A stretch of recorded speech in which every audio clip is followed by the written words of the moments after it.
அன்புள்ள ஆண்டவரே, மீண்டும் ஒரு நாளின் காலை பொழுதை எங்களுக்கு கிருபையாக மீட்டுக் கொடுத்தீர். நித்திரைக்கு சென்ற எங்களை ஆண்டவரே விழிக்க கிருபை கொடுத்த தயவிற்காக உம்மை ஸ்தோத்தரிக்கிறோம். மீண்டும் ஒரு புதிய நாளுக்குள்ளாய் எங்களை அழைத்து வந்த தேவன், ஒவ்வொரு நாளும் நீர் எங்களோடு இருக்கிற தயவை நாங்கள் எண்ணி எண்ணி உமக்கு நன்றிகளை ஏறெடுக்கிறோம். மீட்பர் இயேசு கிறிஸ்துவின் நாமத்தில் ஜெபிக்கிறேன் நல்ல பிதாவே, ஆமென். அன்பு பிள்ளைகளே, மீண்டும் கர்த்தர் நம்மோடு இருந்து நமக்கு வேண்டிய சகல ஆசீர்வாதங்களையும் அவர் கொடுத்து கொண்டு இருக்கிறார்.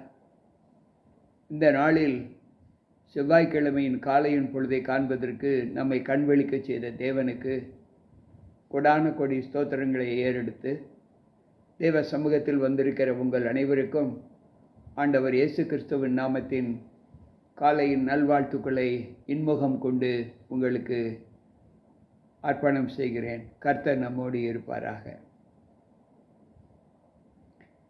நாம் கடந்த நாட்களில் சபைகளை குறித்து தியானித்து கொண்டு வருகிறோம்.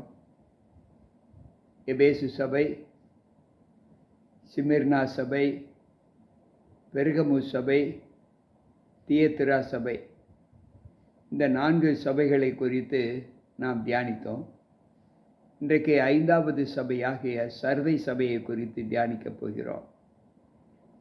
இதில் ஆண்டவர் இந்த சர்தை சபையினுடைய நிலவரம், கட்டுப்பாடு, சூழ்நிலை எப்படிப்பட்டதாக இருக்கிறது என்பதை ஆண்டவர் நமக்கு சொல்லுகிறார். இதனுடைய காலகட்டம் கிபி 1798 இருந்து கிபி 1833 வரையிலான காலகட்டம்.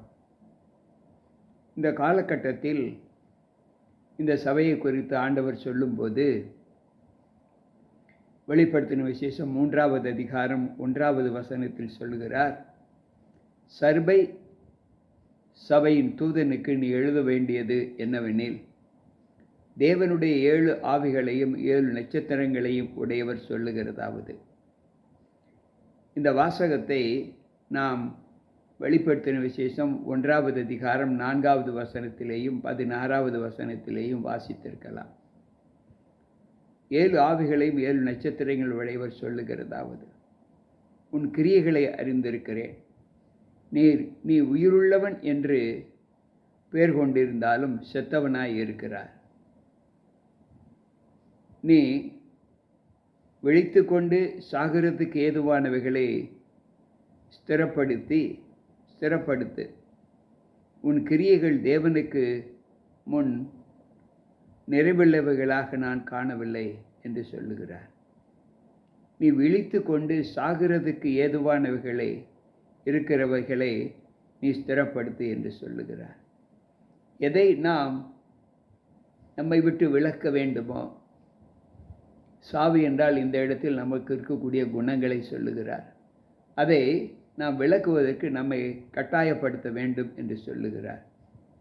மேலும் நீ உயிருள்ளவன் என்று நீ பெயர் கொண்டிருந்தாலும் நீ செத்தவனாய் இருக்கிறாய் என்று ஆண்டவர் சொல்லுகிறார். மேலும் அவர் சொல்லும்போது 2வது வசனத்தில், நீ விழித்து கொண்டு சாகிறதுக்கு ஏதுவாய் இருக்கிறவர்களை ஸ்திரப்படுத்தி உன் கிரியைகள் தேவனுக்கு முன்பாக நிறைவுள்ளவர்களாக நான் காணவில்லை என்று சொல்லுகிறார். நீ உனக்குள் இருக்கும் சாவுக்கு ஏதுவான கிரியைகளை சாவுக்கு ஒப்புக்கொடு. நீ இப்பொழுது இருக்கிறாயே, தேவனுக்கு முன்பாக உன் கிரியைகள் அவ்வளவு நிறைவுள்ளதாக நான் காணவில்லை என்று சொல்லுகிறார். அன்பு பிள்ளைகளே, இதில் கருத்து என்ன என்றால், தேவன் நமக்கு கொடுக்கும் போதகங்கள் நாம் வெறுமனே படிக்கிறோம், அதை நிலைப்படுத்துவதில்லை என்கின்ற ஒரு அங்கலாய்ப்பு ஆண்டவருக்கு நம்மீது உண்டு. ஆகையால் அவர் சொல்லுகிறார், ஆகையால் நீ கேட்டு பெற்றுக்கொண்ட வகையை நினைவு கூர்ந்து அதை கை கொண்டு மனம் திரும்பு. நீ விழித்திராவிட்டால் திருடனைப் போல உன்மேல் வருவேன். நான் உன்மேல் வரும் வேளையை நீ அறியாதிருப்பாய். அன்பு பிள்ளைகளே, ஆண்டவர் சொல்லுகிற வார்த்தை. ஆகையால் நீ கேட்டு எவைகளை பெற்றுக்கொண்டாயோ அவைகளின்படி நீ நடந்து உன்னை ஸ்திரப்படுத்திக் கொள். இல்லாவிட்டால் நான் திருடனைப் போல உன்மீது வருவேன் என்று ஆண்டவர் சொல்லுகிறார். இதை குறித்து பவுல் சொல்லும்போது 1 தீமோத்தேயுவின் புஸ்தகம் 6வது அதிகாரம் 20வது வசனத்தில் அவர் சொல்லுகிறார், ஓ தீமோத்தேயுவே, உன்னிடத்தில் ஒப்புக் கொடுக்கப்பட்டதை நீ காத்து கொண்டு சீர்கேடான வீண் பேச்சுகளுக்கு ஞானமென்று பொய்யாய் பெயர் கொண்டிருக்கிற தொகையின் விபரீதங்களுக்கும் நீ விலகு என்று சொல்லுகிறார். தனிப்பட்ட ஒரு மனிதனுடைய ஊழியத்திலே தீமோத்தேயு குறித்து ஆண்டவர் சொல்லும்போது, நீ உன்னிடத்தில் ஒப்புவிக்கப்பட்டதை நீ காத்து கொண்டு சீர்கேடான வீண் பேச்சுகளுக்கும் ஞானமென்று பொய்யாய் பேர் பெற்றிருக்கிற கொள்கையின் விபரீதங்களுக்கும் உன்னை விட்டு விலகு என்று சொல்லுகிறார். நீ எதை ஞானம் என்று எண்ணுகிறாயோ, இது சத்தியம் என்று எண்ணுகிறாயோ, அது உனக்கு பொய்யாய் இருக்கும், அதை விட்டு விலகு என்று சொல்லுகிறார். இதே வாக்கியத்தை தான் நாம் வெளிப்படுத்தின விசேஷம் 3வது அதிகாரம் 19வது வசனத்திலே வாசிக்கிறோம். நான் நேசிக்கிறவர்கள் எவர்களோ அவர்களை கடிந்து கொண்டு சிட்சிக்கிறேன். ஆகையால் நீ ஜாக்கிரதையாய் இருந்து மனம் திரும்பு. நான் நேசிக்கிற யாரையெல்லாம் நான் சிட்சிக்கிறேனோ, நான் நேசிக்கிற பிள்ளைகளுக்கு அந்த தண்டனை என்றால், நேசிக்காத உன்னை நான் வெறுமையாக விடுவேனா? இல்லை. எனவே நீ மனம் திரும்பி நீ குணப்படு என்று சொல்லுகிறார். அன்பு பிள்ளைகளே, சங்கீதக்காரர் சொல்லும்போது, கர்த்தர்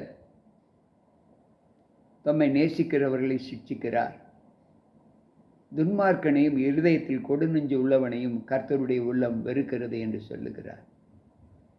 நாம் மனம் திரும்பி நம்மை குணப்படுத்தி கொள்ளக்கூடிய அனுபவத்தை நாம் பெறவில்லை என்றால் நமக்கு அந்த நிலை வரும் என்று ஆண்டவர் சொல்லுகிறார்.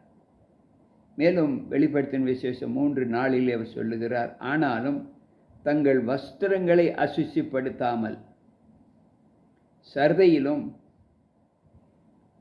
சிலர் உண்டு. அவர்கள் பாத்திரவான்கள் ஆனபடியால் அங்கு வெண்வஸ்திரம் தரித்து என்னோட கூட நடப்பார்கள் என்று ஆண்டவர் சொல்லுகிறார்.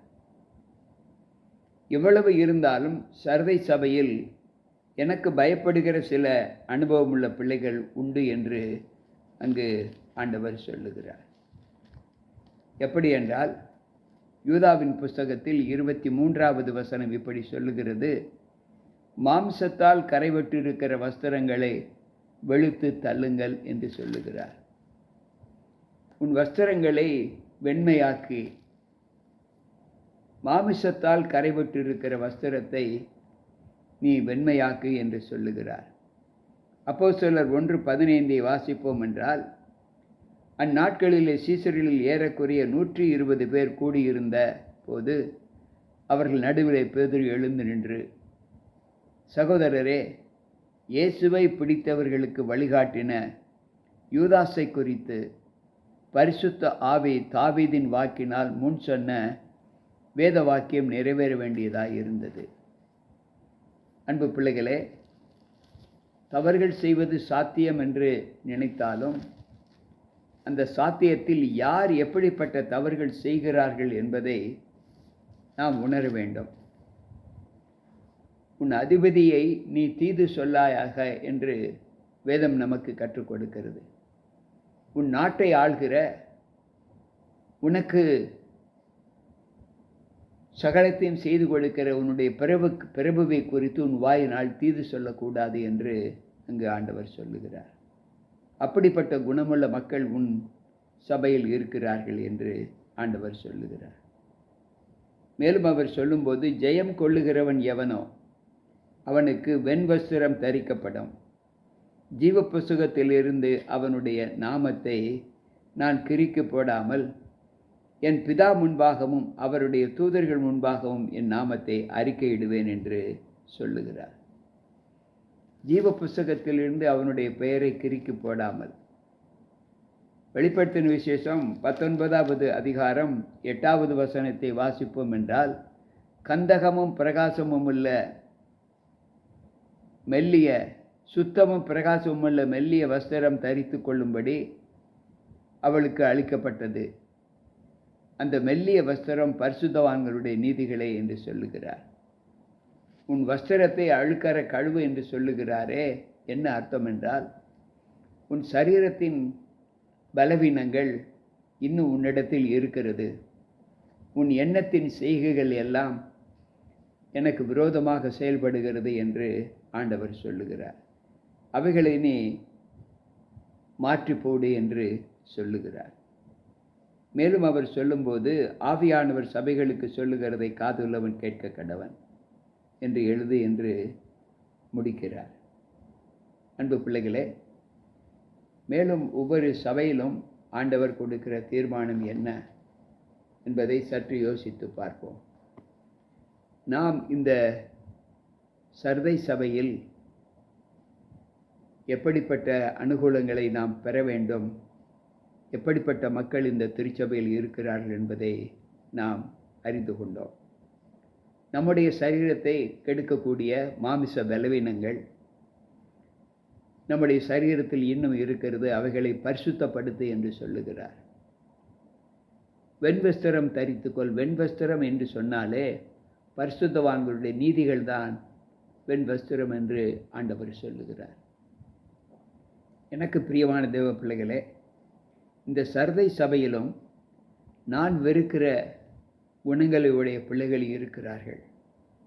எந்த குணத்தை நான் வெறுக்கிறேனோ அந்த குணத்தை உடைய பிள்ளைகள் சர்தை சபையிலும் இருக்கிறார்கள். நீ அவைகளை பற்றி கொண்டு உன்னை மனம் திரும்புவதற்கேற்ற அனுகூலத்தை நீ கற்றுக்கொள். அப்பொழுது நீ விரும்புகிறதை நான் உனக்கு கொடுப்பேன் என்று ஆண்டவர் சொல்லுகிறார். எனக்கு பிரியமான தேவ பிள்ளைகளே, சற்று நம்முடைய வாழ்க்கையில் நாம் உணரக்கூடிய உணர்வுகள் என்ன என்றால், நாம் மனம் திரும்புகிற ஒரு அனுபவத்தை தேவ சமூகத்தில் பெற்றுக்கொண்டு நேர்மையாய் நடந்தவர்கள் சமாதானத்திற்குள் பிரவேசித்து இளைப்பாறுகிறார்கள் என்று ஏசாயா பக்தன் சொன்னது போல, நம்முடைய வாழ்க்கை நேர்மையான பாதையில் நடக்க ஆண்டவர் இன்றைக்கு நமக்கு ஒரு பெரிய சத்தியத்தை கற்றுக் கொடுத்திருக்கிறார். அந்த நேர்மையின் பாதையிலே நாம் நடக்கும்போது ஆண்டவரை நமக்கு முன்பாக ஜீவன் வைக்கப்பட்டு இருக்கிறது. அந்த நித்திய ஜீவனிலே நாம் பிரவேசித்து ஆண்டவரோடு கூட என்றென்றைக்கும் சதா காலமும் இருப்போம் என்ற நம்பிக்கையை இன்றைக்கு இந்த சர்தை சபையின் சத்தியம் நமக்கு ஊர்ஜிதப்படுத்துகிறது. அதிலே நடப்போம், கர்த்தரோடு இசைந்திருப்போம், கர்த்தருடைய ராஜ்யத்தின் பிரஜைகளாக இருப்போம், நம்மை தேவனுக்கு ஒப்பு கொடுப்போம். அன்பு ஆண்டவரே, உம்முடைய வார்த்தைகளை கேட்ட எங்கள் ஒவ்வொருவருக்குள்ளும் உம்முடைய கிருபை இருந்து பாதுகாத்து நல்ல ஈவுகளினாலே நாங்கள் உம்மோடு ஆண்டவரை பயணம் செய்வதற்கு எங்களுக்கு இன்றைக்கு கொடுக்கப்பட்ட நற்போதகத்திற்காக இம்மை ஸ்தோத்தரிக்கிறோம். வழி விலகுகிற அனுபவங்கள் எங்களுடைய வாழ்க்கையில் வராதபடி எங்களை கரைப்படுத்துகிற மாமிசத்தின் பலவீனங்களில் இருந்து நாங்கள் முற்றிலும் நீக்கப்பட்டு பரிசுத்தமாக்கப்பட்டு உன் இருதயத்தை பொல்லாப்பற கழுவு என்று சொன்ன அந்த வேத வாக்கின்படி நாங்கள் கழுவின பிள்ளைகளாய் உம்முடைய சமூகத்தில் நிற்க எங்களை ஒப்புக் கொடுக்கிறோம். எங்களை கழுவி சுத்திகரியும். இன்றைய வாழ்க்கை உம்முடைய சத்தியத்தின்படியே நடக்க கிருபை செய்யும். கேட்டுக்கொண்டு இருக்கிற ஒவ்வொரு பிள்ளைகளுக்கும் அந்த ஆசீர்வாதத்தை தாரும். ஆண்டவர் இயேசு கிறிஸ்துவின் நாமத்தில் ஜெபிக்கிறேன் நல்ல பிதாவே, ஆமென். அன்பு பிள்ளைகளே, இந்த சத்திய வார்த்தைகள் நம்முடைய வாழ்க்கையில் ஒரு பெரிய மாற்றத்தை உண்டு பண்ணும் என்று நான் கர்த்தருக்குள் நம்புகிறேன். மீண்டும் நாளை சந்திப்போம். உங்கள் போதகர் ஜி.கே. ராபர்ட். கர்த்தர் நம்மோடு இருப்பாராக. ஆமென்.